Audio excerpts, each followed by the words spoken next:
বিতর্কে ফের school service commission. নিয়োগে কমিশনের গড়িমসিতে ক্ষোভ প্রকাশ হাইকোর্টের।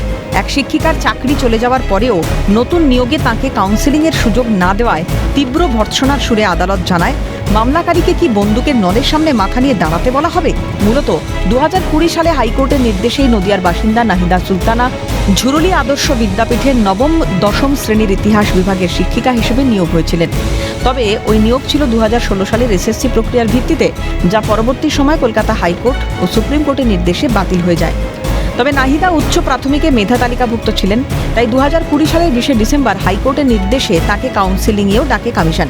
তখন তিনি নবম-দশমে কর্মরত থাকায় নিয়ম অনুযায়ী 90 দিন সময় চেয়ে নেন, কিন্তু কমিশন সময় বাড়ানোর বিষয়ে তাচ্ছিল্য করে, এমনটাই আদালতে অভিযোগ মামলাকারীর। মামলার শুনানিতে নাহিদার পক্ষে আইনজীবী আশিস কুমার চৌধুরী জানান, সুপ্রিম কোর্ট গোটা প্যানেল বাতিল করলেও পুরনো চাকরিতে ফেরার রাস্তা খোলা রেখেছিল। সুপারিশপত্র পাওয়ার পর 90 দিন সময় তো আইনত তার প্রাপ্যই, সেই সময় না দিয়ে এসএসসি তাকে নিয়োগ থেকে বঞ্চিত করেছে, এটি সম্পূর্ণ বেআইনি। এখন সামনের সব রাস্তাই প্রায় বন্ধ নাহিদার।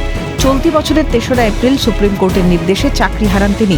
পরবর্তীতে আপার প্রাইমারিতে লাঙ্গুলিয়া বানেশ্বরী জুনিয়র হাই স্কুলে যোগদানের আবেদন জানালেও কমিশনের তরফে মেলেনি কোনো সাড়া। সব শুনে শুনানির শেষে বিচারপতির সাফ নির্দেশ, আপার প্রাইমারির ওই স্কুলে কোনো শূন্যপদ রয়েছে কি খতিয়ে দেখে আদালতে রিপোর্ট দিতে হবে কমিশনকে। শূন্যপদ থাকলে যোগ্য প্রার্থীকে কাউন্সেলিংয়েরও সুযোগ দিতে হবে। 2রা জুলাই মামলার পরবর্তী শুনানিতে নাহিদার ভাগ্য নির্ধারণ।